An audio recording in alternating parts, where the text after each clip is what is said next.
Doctor Roni Mallick. আজ আমরা needle holder সম্পর্কে জানব। তাহলে এটা কি? এটা একটা নিডল হোল্ডার।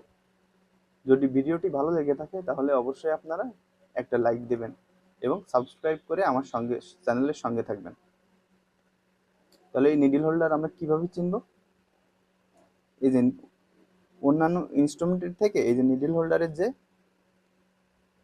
ব্লেড আছে, এই ব্লেড এই শ্যাফটের থেকে অনেক ছোট, এবং এই যে ব্লেডের ভিতর এইটা দেখেন, এই যে কি ক্রিস ক্রস সিরেশন রয়েছে, এবং এর ভিতর একটা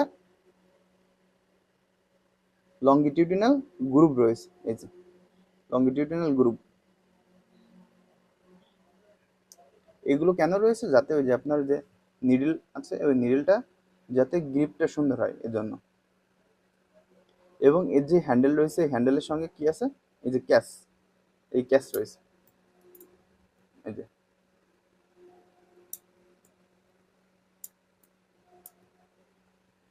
তাহলে আমাদের এই নিডল হোল্ডার কি কি কাজে ব্যবহৃত হয়? যেহেতু এর নামই নিডল হোল্ডার, তাহলে আমরা বুঝতে পারছি to hold a needle during suturing. তাহলে আর কি কাজে ব্যবহৃত হতে পারে? To hold the end of threads for giving knots, এবং নট দেওয়ার সময় আমরা যে সুতার এক প্রান্ত ধরে এটা নট দিয়ে থাকি। আর এটা কিভাবে স্টেরিলাইজেশন করা হয়? এটা অটোগ্লেভিং এর মাধ্যমে স্টেরিলাইজেশন করা হয়। যদি আপনাদের এই ভিডিওটি ভালো লেগে থাকে বা আপনাদের উপকারে এসে থাকে, তাহলে অবশ্যই আপনি আমার এই ভিডিওটি লাইক দেবেন, শেয়ার করবেন এবং সাবস্ক্রাইব করবেন আমার চ্যানেলকে।